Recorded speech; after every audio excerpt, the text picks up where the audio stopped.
They are the most mysterious of beings. Gods, angels, aliens, or ordinary men with incredible knowledge and wisdom. Nobody is sure.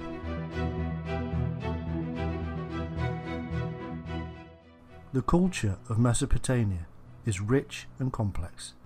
Historians have been slowly unravelling their secrets.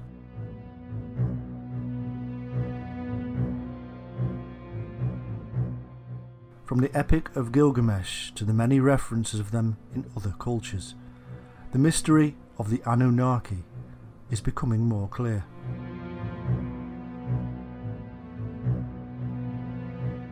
To Western eyes, their ways are strange. Over hundreds of years they have been called gods and angels, and now in our modern age many see them as aliens visiting Earth and bringing great knowledge.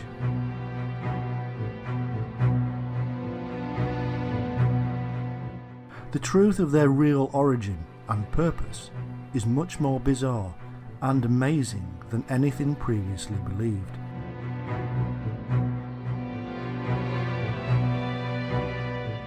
Prepare to witness the demystification of a sacred and ancient past.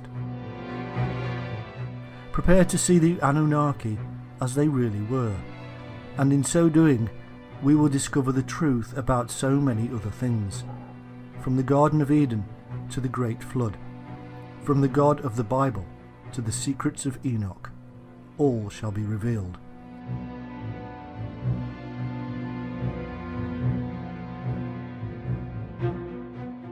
In truth, the Anunnaki are a group of ancient Mesopotamian deities. They are to be found in Sumerian, Akkadian, Babylonian and Assyrian cultures. The exact numbers, descriptions and roles all contradict each other. According to the earliest Sumerian texts, the Anunnaki were the most powerful of gods in the rich pantheon and were descended from An, the greatest of the gods.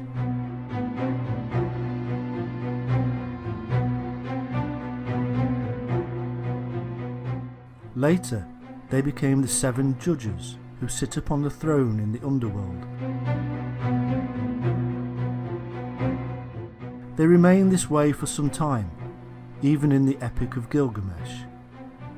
According to old Babylonian texts, they were gods of the underworld, not of heaven. The name simply means offspring of Anu or An, the sky god, and Ki. The most prominent and probably well known of the Anunnaki was Enlil, who cleaved heaven and earth in two.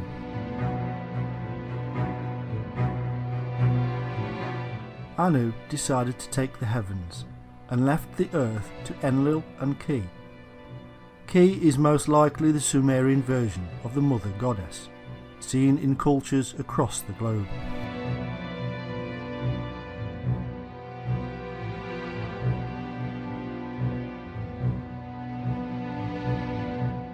The physical evidence of worship of the Anunnaki is scarce. Most of what we know comes to us from texts. It appears that each of the Anunnaki were worshipped separately in individual cults, and because of this, no evidence of them as a group has been found.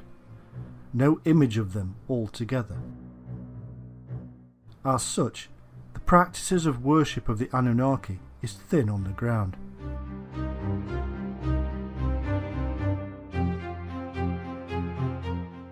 The first mention of them is to be found in the reign of Gudea of the 3rd dynasty of Ur.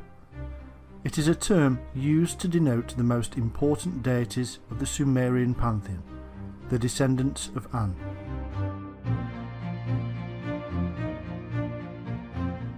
Exactly which deities were members of the group referred to as the Anunnaki is difficult to know. There is no complete list of them that survives.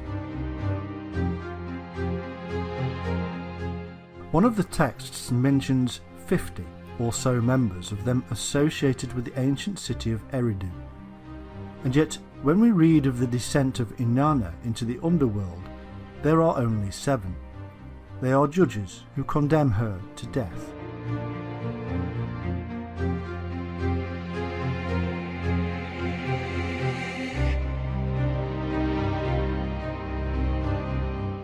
There is a group of deities known as the Igigi, and they are sometimes confused with the Anunnaki.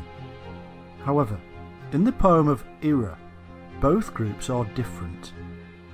In one flood myth, the Igigi are 6th generation gods who perform labours for the Anunnaki. However, after 40 days they revolt against their masters, and so Enki, one of the Anunnaki, replaces them with humans.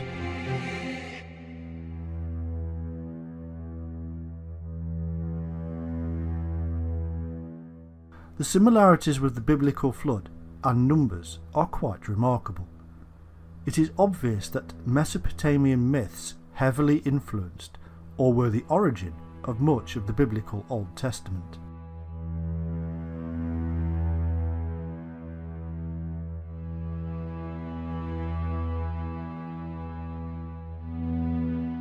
In the Babylonian creation text known as the Enuma Elish, the god Marduk divides the Anunnaki and gives them roles.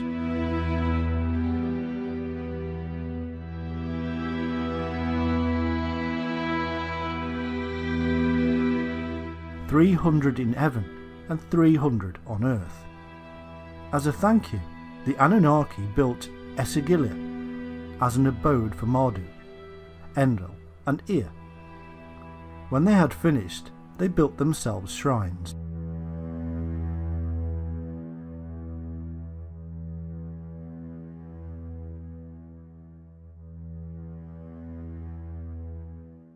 In later Assyrian texts, they were offspring of Anu and Ki, who were brother and sister, and themselves children of the gods of the celestial poles, and whose heritage stretched back to the original gods Tiamat and Abzu.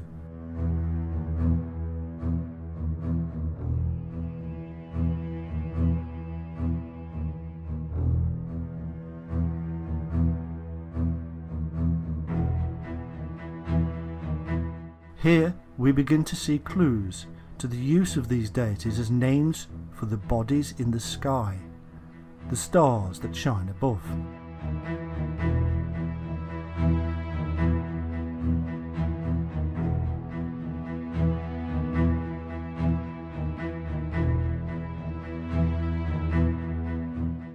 This then is the brief knowledge we have of the Anunnaki.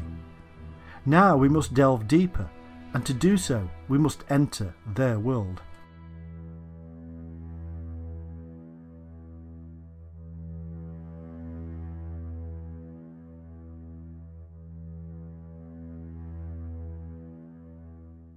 Appearing out of nowhere, and at least as early as the 5th millennium BC, the earliest known civilization, the Sumerians of Sumer in Mesopotamia, was initially a non-Semitic culture.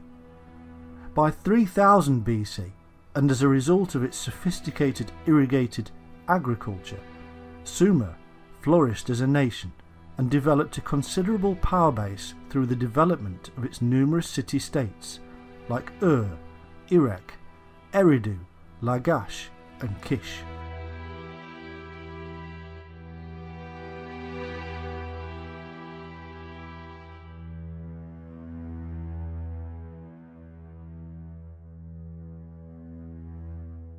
It is said that the Sumerians invented cuneiform writing and were way ahead of their time, having advanced knowledge in music, poetry, art, mathematics, astronomy and science.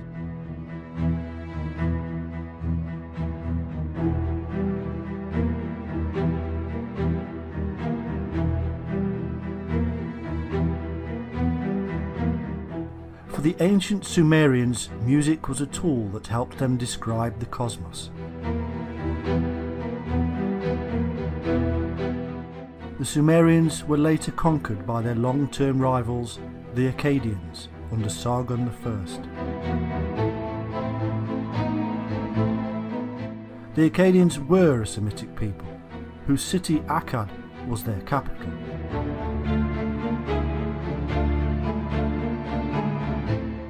After 2000 BC, Sumeria Akkad declined as a nation and was later absorbed by the expanding empires of Babylonia and Assyria.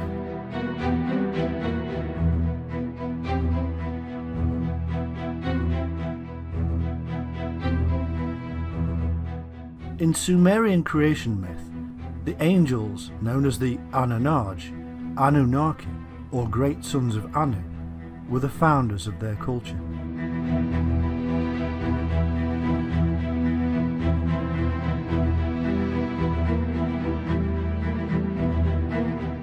The names angel, annunagi and anakim have much in common. They are indicative of the ancient ancestors who brought the secrets to the rest of the world.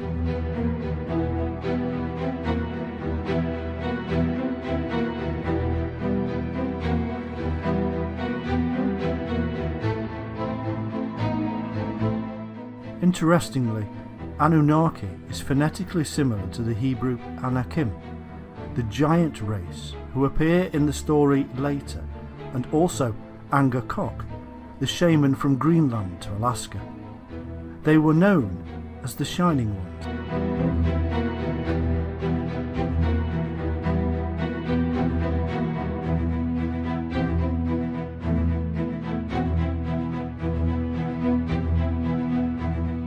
The earliest accounts of the Shining Ones can be found in four principal sources.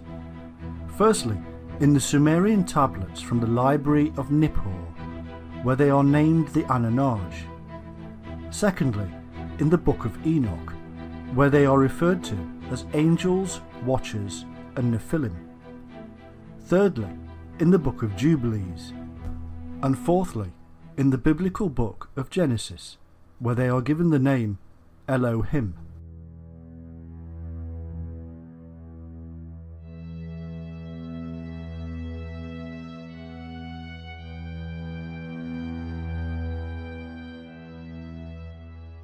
The Sumerian El is usually translated as God, but the feminine Elohim is the plural of El. In Genesis, the phrase Ah Elohim is also used, meaning the Elohim.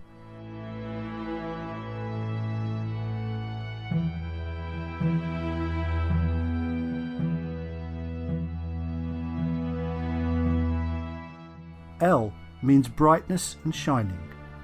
Indeed, the Semitic word El is found in many ancient languages. For instance, the Anglo-Saxon elf means shining being, and so El needs to be translated not as God, but as the Shining One, and Ah Elohim, being plural, should read the Shining Ones.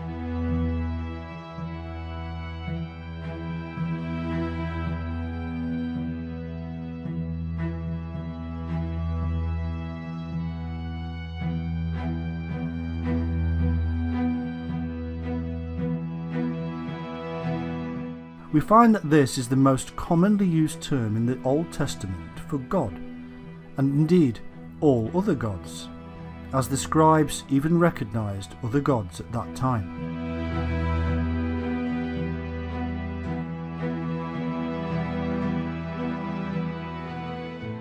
The name Sumer comes from Shumer and means literally the land of the watchers. It is none other than the ancient biblical land of Shinar, which amazingly means the place of the Shining Ones.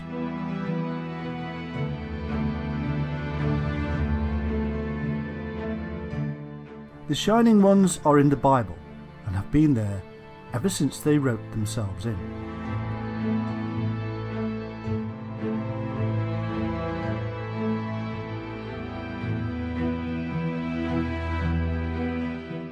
Elohim is usually translated incorrectly as Lord, and if you read the Bible and replace Lord, and don't forget about the added words, with Shining Ones, you will see a remarkable difference. A reading now of how it was meant to be. We now have the shining light of knowledge spoken of in 2 Corinthians 4:6.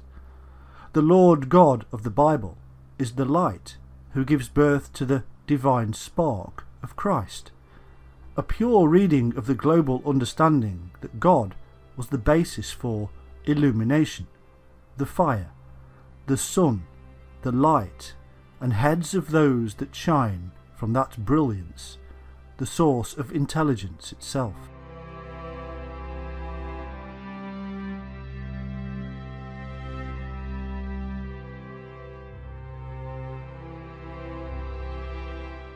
Anu, or An, was the chief sky sun god, and means shining. The Annunagi therefore means sons of the Shining One, or sons of light.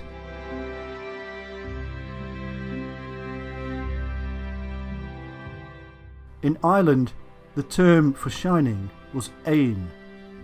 There may be a connection here with the Tuatha De Danann, the Shining Ones of Ireland, and the serpent cult that St. Patrick had removed from the Emerald Isle.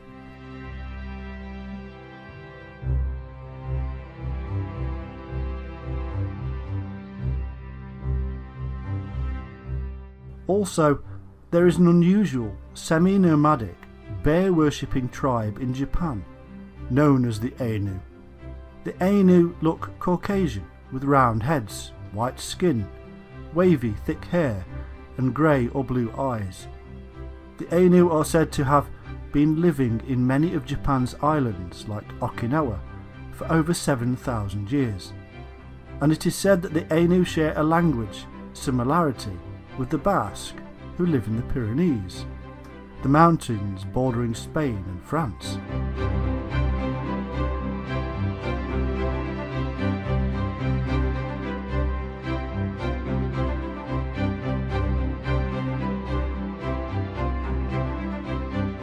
Also interesting is the fact that in these Ainu regions a number of stone circles have been found with a slender, upright stone in the centre, similar to those found in the British Isles and elsewhere.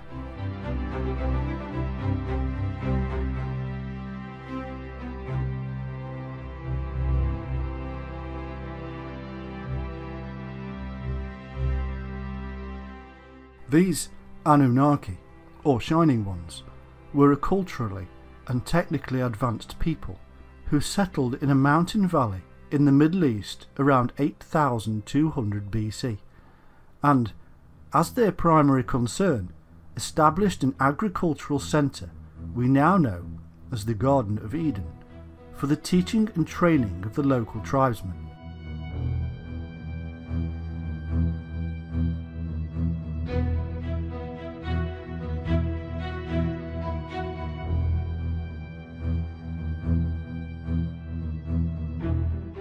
They were described as the shining countenanced lords of cultivation, elevated to gods.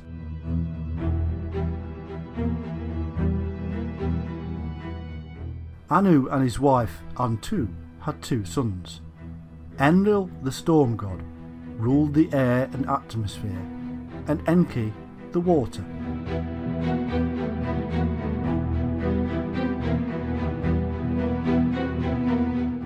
Enki is also the wise teacher known as Ea or Oannes, who led the fish beings that came from the sea, or indeed from across the sea.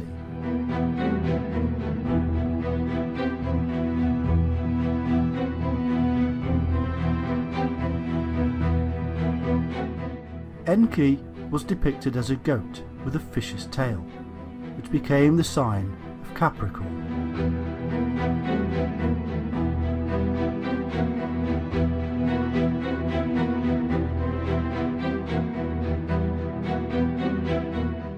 Enki or Ea's consort was Ninki or Damkina, and their children were Marduk and Nanch. Enlil, also known as Bel or Baal, and whose patron city was Nippur, later ruled in Anu's name. Ninlil or Ninkar Shag ruled the earth. The early Sumerians described themselves as constantly nourished by the milk of Ninkarshag, the great Mother Moon goddess. The Syrians knew her as Atargatis, the mermaid.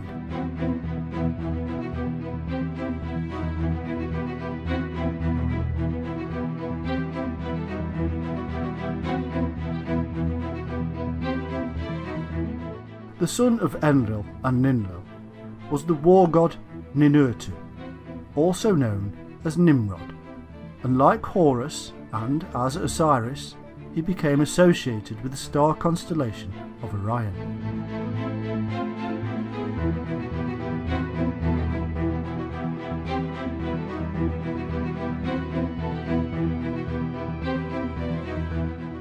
We also have Nana, who was the moon goddess, and Utu, a sun god, also known as Ogmash and Shamash. It was Shamash who later given the 29 laws to King Hammurabi.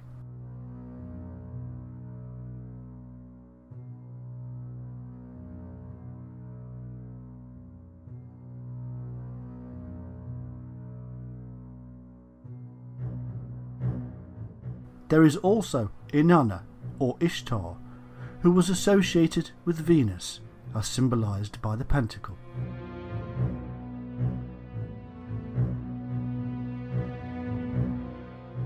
The texts that we have on the Sumerian deities vary. In fact, they evolve over time, losing some of their historicity as the story develops, making it more and more difficult to see the origins.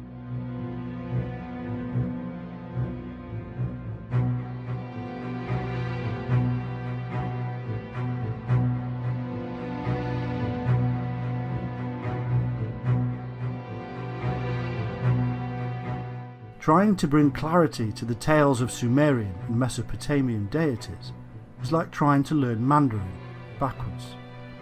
However, due to the names we are given, such as Enki for instance, who is identified with Ea and Oannes, we're being led to cross-reference the annunagi with the fish beings, who seem to have come ashore in Sumeria from the Red Sea and the Persian Gulf, and at a time which is now lost in antiquity.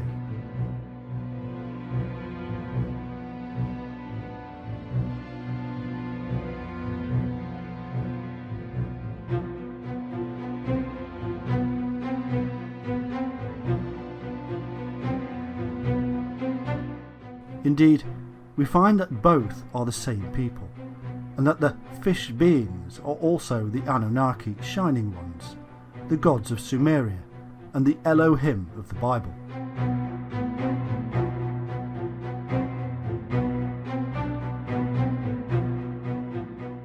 And when we then cross-reference these fish beings with the Nita gods and the Shemshu or Aku, and whom it is said appeared in Egypt from a submerged island, we also have to include the origins of the Hindu Naga, serpent deities, who also came from a lost island.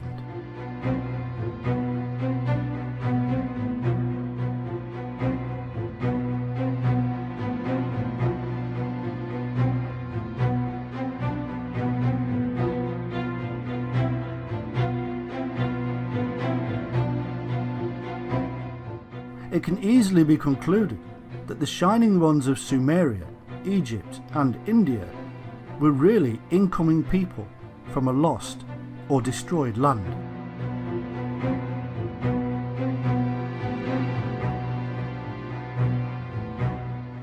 These connections allow us to piece together their story and see a little more of their historical territory, much of which has been lost or deliberately hidden from us.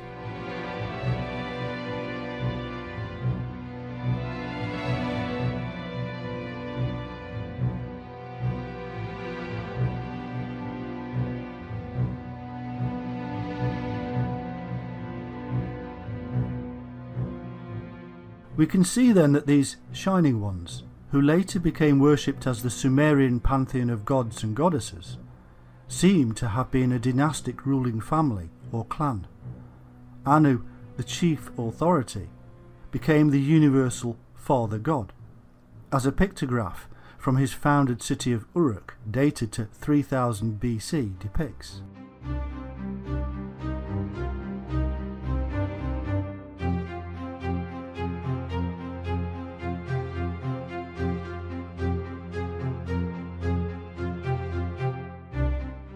The lineages of all these deities are mixed, with sisters, wives, mothers, fathers, brothers and sons, intermingling and confusing the whole thing.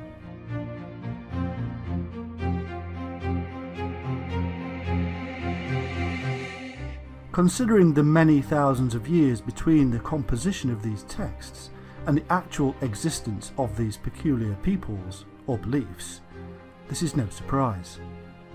What is clear is that certain deities do continually stand out from the crowd, namely Anu, Enlil, Enki, Ninkershag, Inanna and Utu Shamash.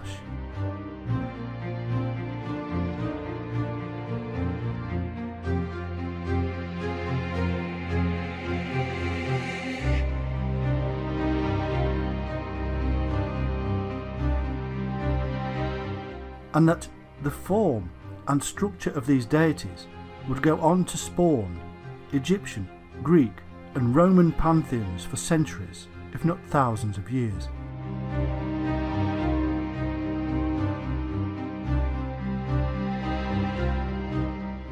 No wonder then that the Watchers, the military arm of these Shining Ones, should in later myths be doing battle with the gods of Greece, Egypt and Rome, not to mention the rest of the world.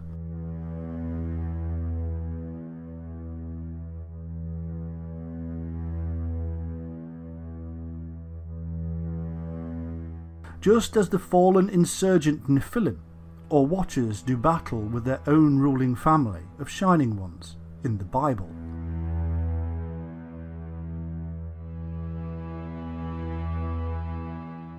One interesting detail we should perhaps mention is that, like Osiris of ancient Egypt, Enlil was depicted as a bull, and like Set, his brother, Enki of the Abzu or Abyss was depicted as a serpent.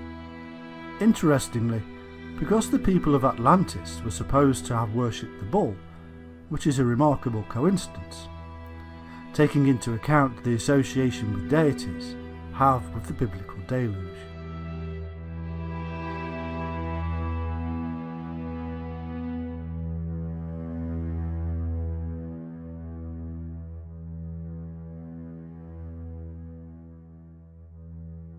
It is said that Enlil, who took over as the leader of the Shining Ones, lived for thousands of years. But those who use this to show that these Shining Ones were special beings that originally came from another world, or even another dimension, forget one thing, that Enlil was a term used for the leader and was thus passed on, like the term king or pharaoh is passed on.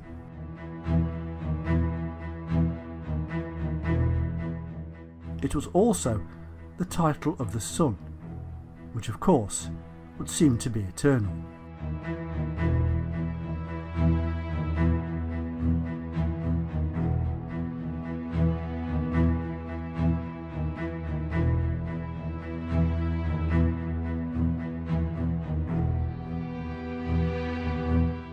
Part of the Sumerian creation myth states, at Karsag, where heaven and earth met, the heavenly assembly, the great sons of Anu, arrived, the many wise ones. The Anunnaki seem to have arrived from another land across the sea. They brought with them special knowledge, unknown to the previous inhabitants.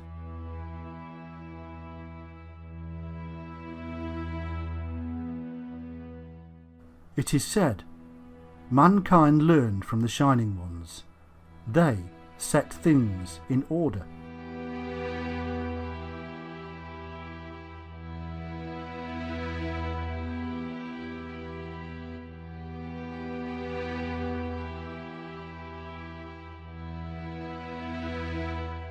we could ask why they felt they had to set things in order. Perhaps this order has something to do with the chaotic aftermath of a global calamity that had destroyed their homeland, according to the accounts. A flood, for instance, that appears in myths across the world.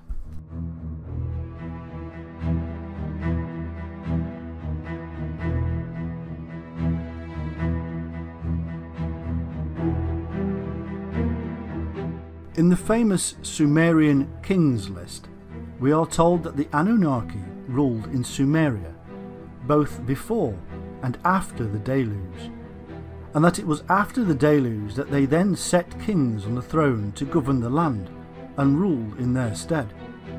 However, if we are to believe the accounts given of the fish beings, we are also told that these shining ones had first come ashore from their submerged land after a similar catastrophe, an earlier one than the deluge related in the Bible and other sources.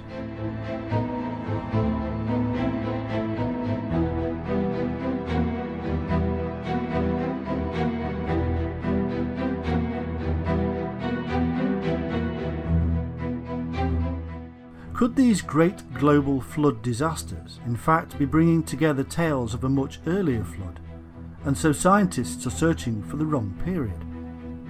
It's possible that the Shining Ones knew when these catastrophic events were going to happen and had predicted the deluge, hence Noah being warned to prepare for the event.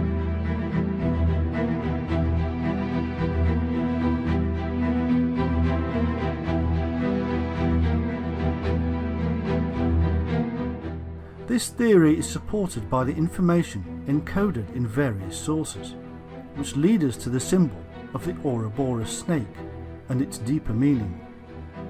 It is as if, again, these people had profound knowledge of cycles, and in particular the 25,800 year precessional cycle, which was believed to have begun with the tilting of the Earth from its upright position.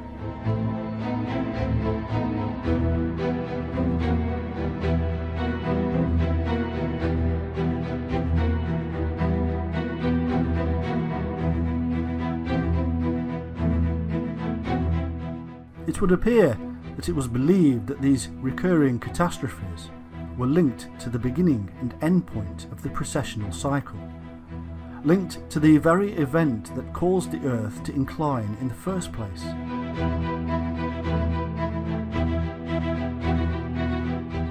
This does not necessarily prove that the Earth's axis was once upright. However, it does mean that it was believed the axis was vertical, and thus revealing an amazing knowledge of the heavens and Earth's place in it.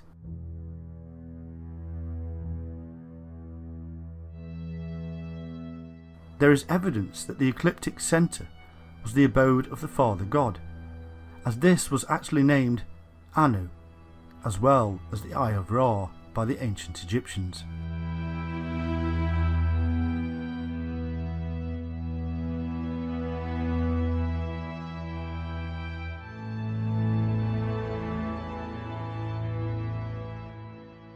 Also, the ancient astronomers of these Shining Ones must have believed that the precessional cycle was linked with the Earth's own life cycle, or reincarnation cycle, and so the Earth, being upright, would bring a more harmonious and balanced existence. No more global catastrophes, and no birth, death, rebirth cycle. In other words, the Earth, like the spiritual man who seeks to come off and out of the reincarnational cycle, and all cycles for that matter, would have been seen to be in the perfect position and the perfect spiritual condition.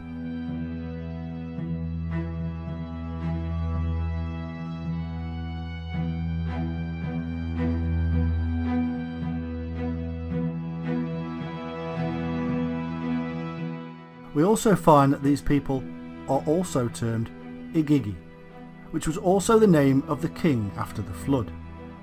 The Igigi in certain texts seem to do the work of the Anunnaki, whereas in others they are equal and spoken of in the same breath.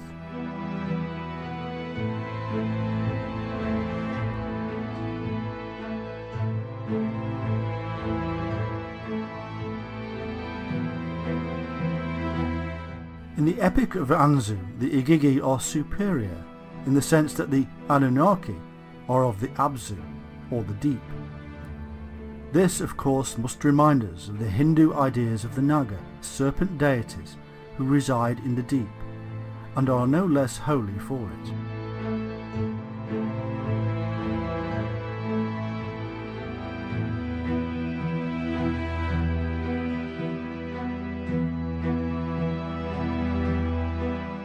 In the Sumerian account, Ninlil, or Ninkarsag, Lady of Karsag, the wife of the leader Enlil, asked the Council of Seven to create her in Eden.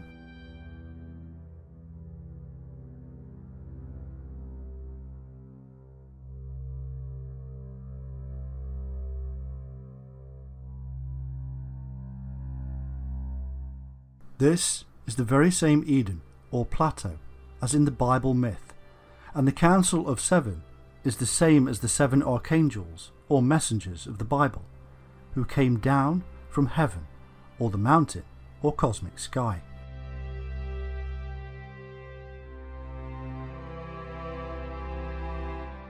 Sumerians referred to Eden as the abode of the righteous ones.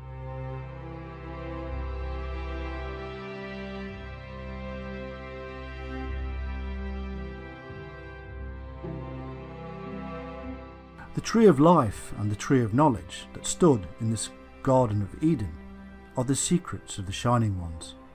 Secrets which will stay with them for thousands of years, to be told only to the highest shaman, adept, priest, avatar or prophet.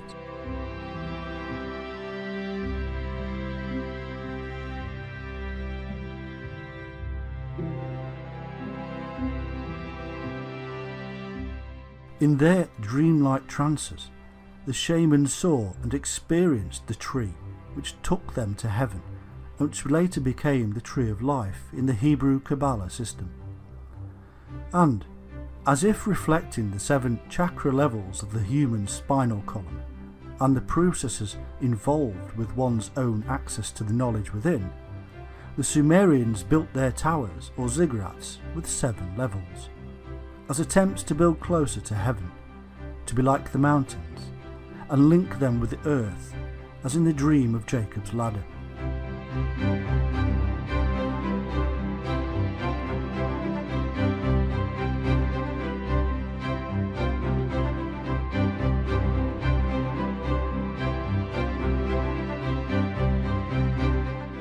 It is said that these shining deities also lived at the top of the ziggurat or pyramid, the great house. We now know what the ladder and these temples really stand for symbolically, but was Jacob's ladder a similar construction somewhere in the Near East?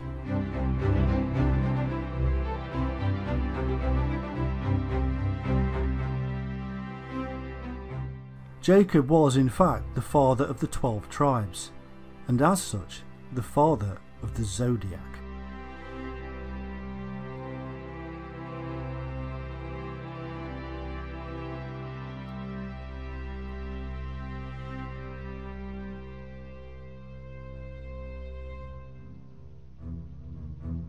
Reuben, Jacob's first son, was Aquarius, hence the reason he was unstable as water. Simeon and Levi were the brothers, and hence Gemini. Judah is the lion, and Zebulun is Libra, the ship.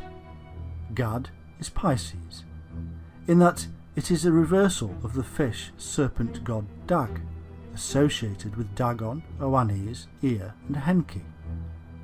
Dan was of the tribe of serpents, an adder in the path, who falleth backward into the winter solstice, which means he is Capricorn. This is the same as the later Daniel, again the shining serpent Capricorn who traverses the heavens.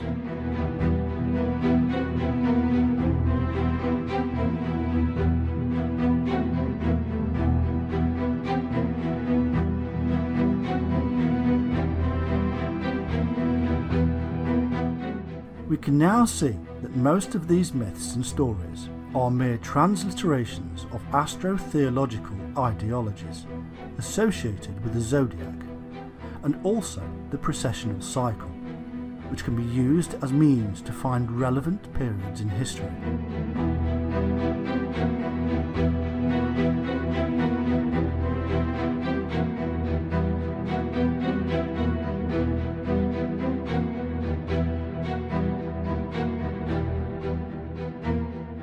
The precessional cycle is intimately tied in with our own life cycle, and so we find that many of these epithets given to individuals in history who may or may not have existed are really part of a code. This shows that the later leaders and their priesthoods, who were spiritual and godly and also knowledgeable in astronomy, were related to the Shining One sect, and even received their knowledge and authority from the Shining Ones. They associated the Shining Ones with the solar and celestial bodies, which they studied.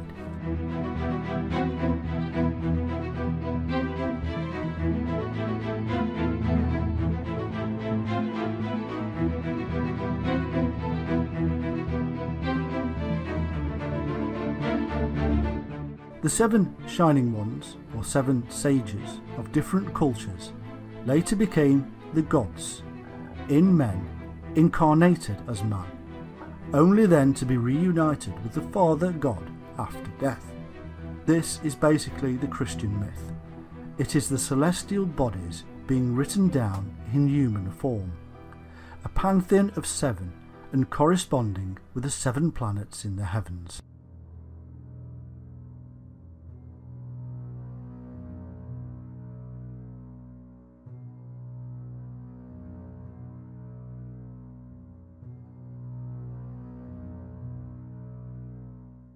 The phrase, "where heaven and earth met," is symbolic of the sacred mountains, and this gives us the clue that this could be somewhere with impressive heaven-like mountains, such as Tibet, perhaps even the ziggurats of Mesopotamia, or even the pyramids of Giza.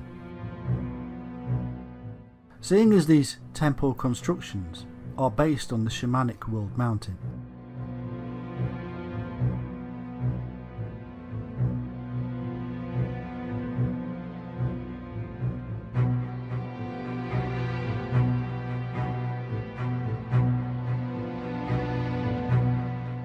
we can see then that many of the details included in the stories related to the activities of these Shining Ones are really based on these astro-theological movements, which they understood to a great degree, and have been encoded in these myths and stories as a means to preserve this knowledge and also convey this process to those who could understand it.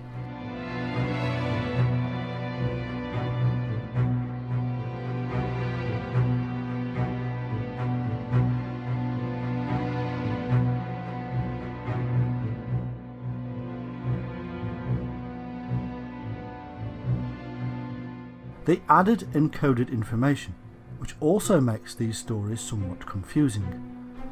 The story of the Anunnaki is therefore not one just in the remit of Mesopotamia. It is in fact a universal system, observed in the sky, and this is why similarities can be found across the world in ancient cultures.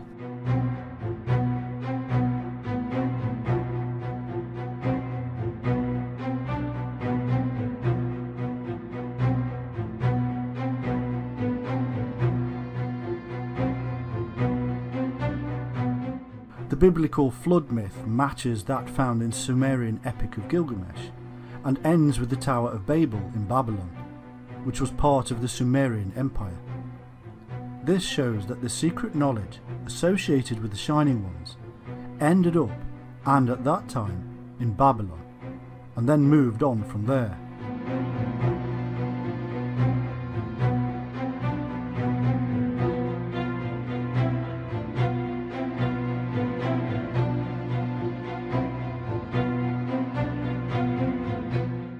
In the search for the Shining Ones, we have come across numerous groups, cults and religions.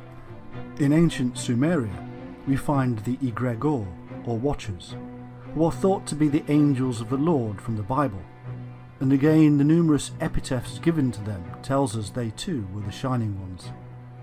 Enoch wrote about them, in fact for them, in the Book of Enoch, which was later suppressed.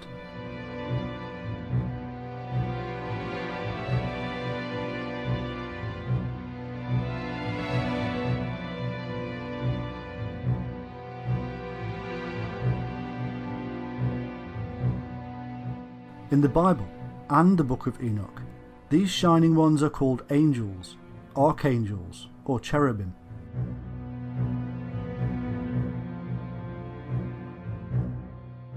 Unless the literature is purely apocryphal, we find that in the Bible, the angel figures are simply earthly men.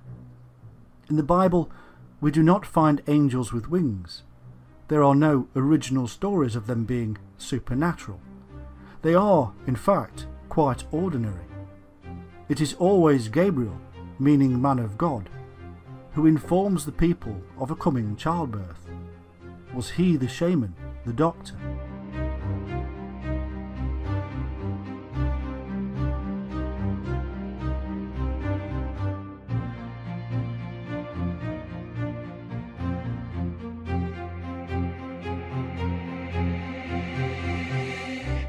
Michael is the warrior and protector, accompanied by angels wielding swords.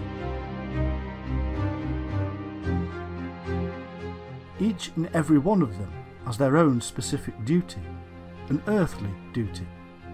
People with titles, angelic titles, as messengers and ambassadors of God, just like the early shaman.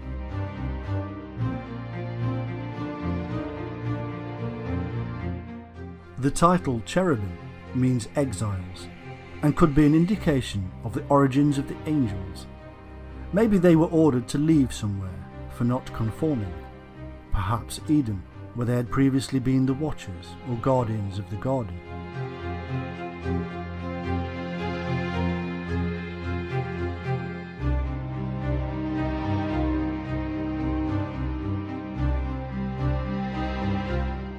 In Genesis 4:16, the land of Nod is symbolic also of the people of Israel, as Nod means wandering. It is not much of an extrapolation to assume that the priesthood were also wanderers.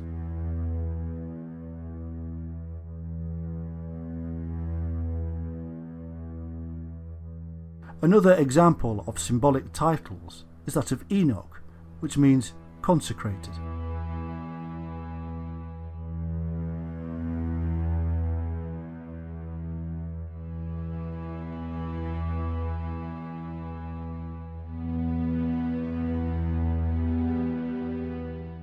When Cain and his wife bore Enoch and built a city called Enoch, we have the people of Cain being consecrated before God. Enoch, the consecrated one, would later write up the history of these fallen wanderers who spread across the globe as the great Shining Ones, teaching, measuring and building the world's most mysterious ancient monuments.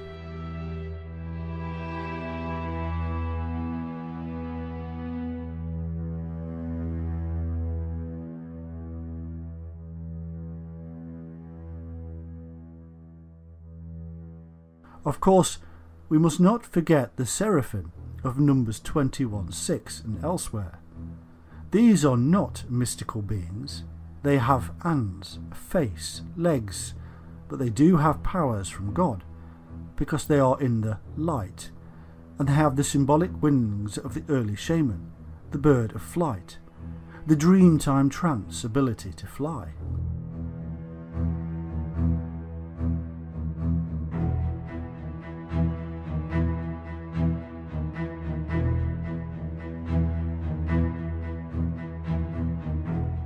Their name means Shining Ones, or fiery serpents. They are enlightened beings via the power of the serpent.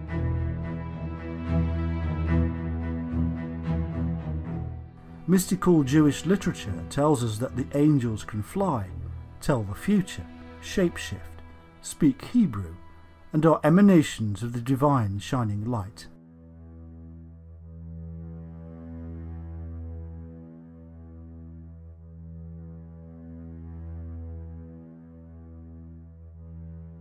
In the Old Testament, God is indistinguishable from the angel or messenger, known as Yahweh.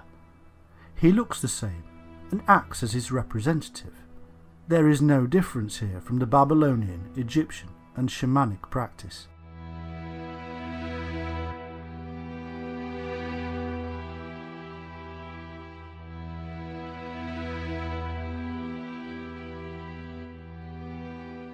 In the New Testament, the angels actually take part in the judgment at the end times.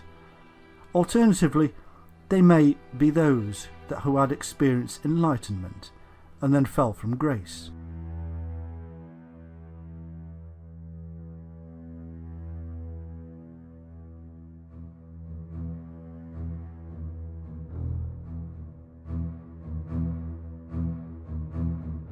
We are told that the Nephilim, or Watchers, began to mix with the indigenous people.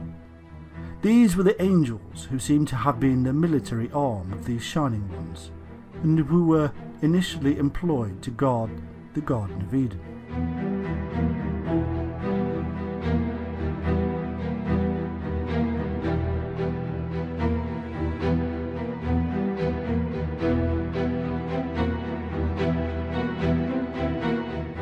And it came to pass, when the children of men had multiplied, that in those days were born unto them beautiful and comely daughters. And the angels, the children of heaven, saw and lusted after them, and said to one another, Come, let us choose us wives from among the children of men, and beget us children. And Semjaza, who was their leader, said unto them, I fear ye will not indeed agree to do this deed, and I alone shall have to pay the penalty of a great sin. And they all answered him and said, Let us all swear an oath, and all bind ourselves by mutual imprecations, not to abandon this plan, but to do this thing. Then swear they all together, and bound themselves by mutual imprecations upon it.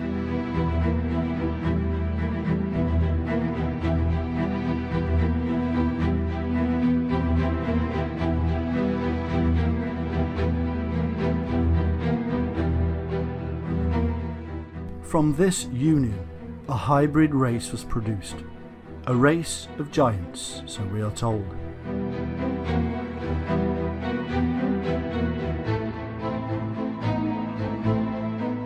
And all the others together with them took unto them wives, and each chose for himself one. And they began to go into them, and to defile themselves with them. And they taught them charms and enchantments, and the cutting of roots, and made them acquainted with plants.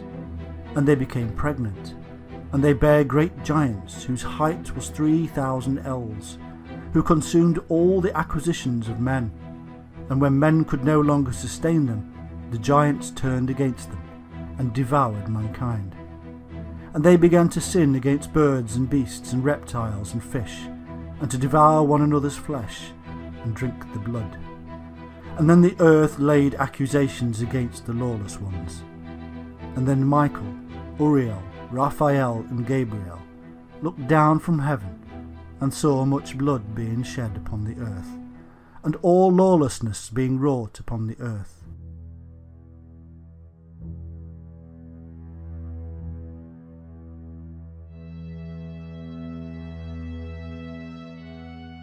These insurgents also passed on knowledge, and taught them combat and how to make weapons.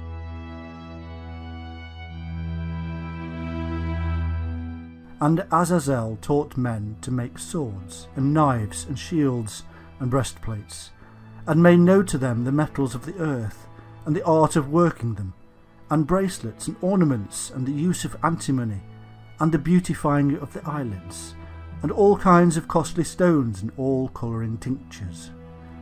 And there arose much godlessness, and they committed fornication, and they were led astray, and became corrupt in all their ways.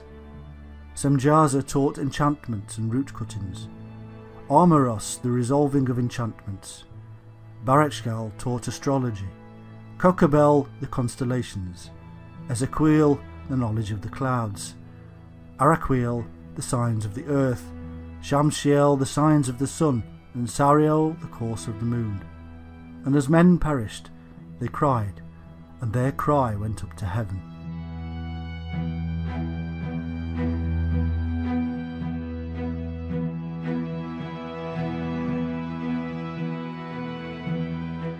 And all this was seen as a violation against a set of laws laid down by the Shining Ones, who were possessive of their knowledge.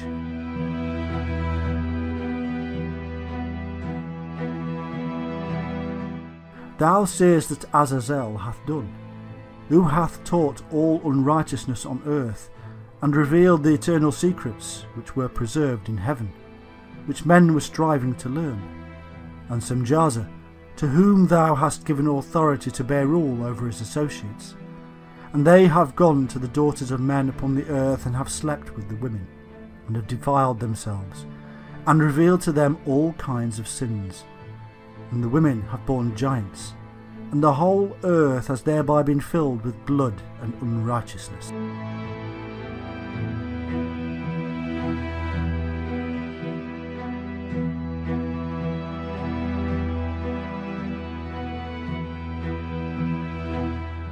Enoch, a scribe, who was taught by the Shining Ones, was then employed as a messenger or intermediary between the Shining Ones and these fallen ones, who had decided to abandon their divinity to live amongst the tribes of man.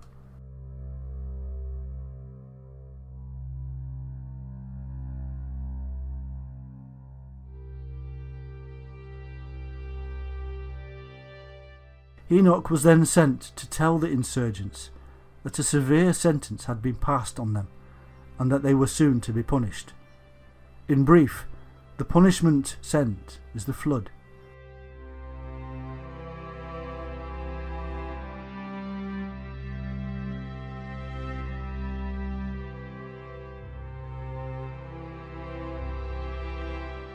It is as if the Shining Ones wanted to wash away the sins of the earth that had been created by their own kind, the fallen ones.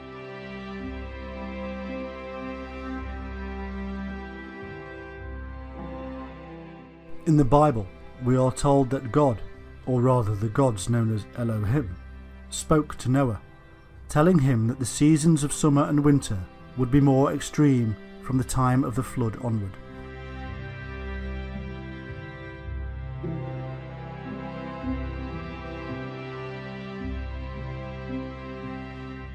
This both supports and is supported in turn by the book of Enoch, which states how, in those days Noah saw that the earth had sunk down, and that destruction was nigh. And he said, Tell me, what is transacting upon the earth? For the earth labours and is violently shaken.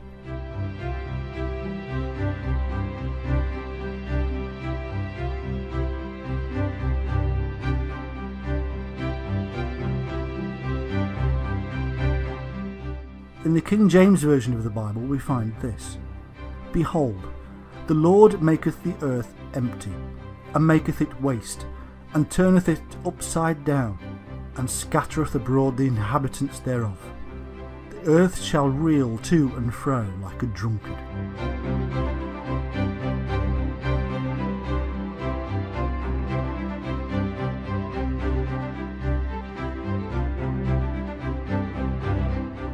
In Psalm 68:8 it is written, The earth shook, the heavens also dropped at the presence of God, and even Sinai itself was moved at the presence of God.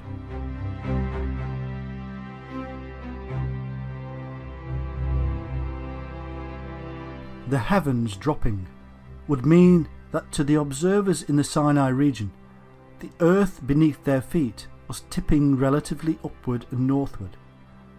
In his written book, Timaeus and Critias, Plato describes an awful catastrophe in which the earth moved forwards and backwards, and again to right and left and upwards and downwards, wandering every way in all 6 directions. But as many scholars and researchers have now acknowledged, the God of the Bible and his angels are said to be the Sumerian Anu and his sons and entourage, the Anunnaki or Shining Ones. who are reported to have landed in Mesopotamia and there created the Garden of Eden. And so we must now draw a conclusion. When we first started out in this task of discovering the Anunnaki, we found a complex and mystifying series of tales that seemed to make little sense.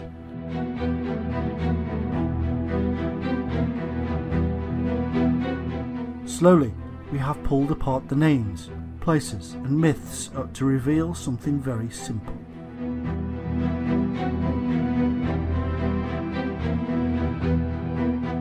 Many thousands of years ago, something catastrophic occurred, and a highly knowledgeable and wise people fled.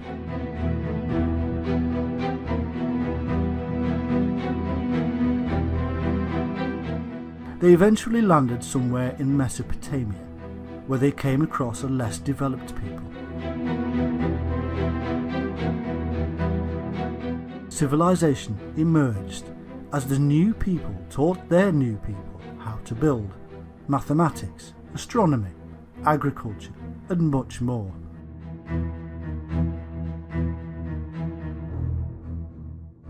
Their wisdom was so great that later generations would call them gods and angels.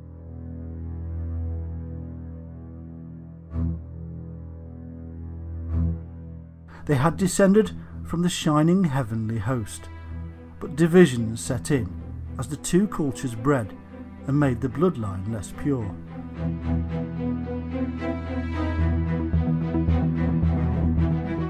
The Watchers, who had gone bad, and the Shining Ones, who were not happy. In a simple tale that has become very complex over vast periods of time, in our age it is being confused yet further by the addition of extraterrestrial origins for the Anunnaki. There is, however, no need for such imaginings. There is simply a need to understand the time, culture, belief systems and mind of our very human ancestors.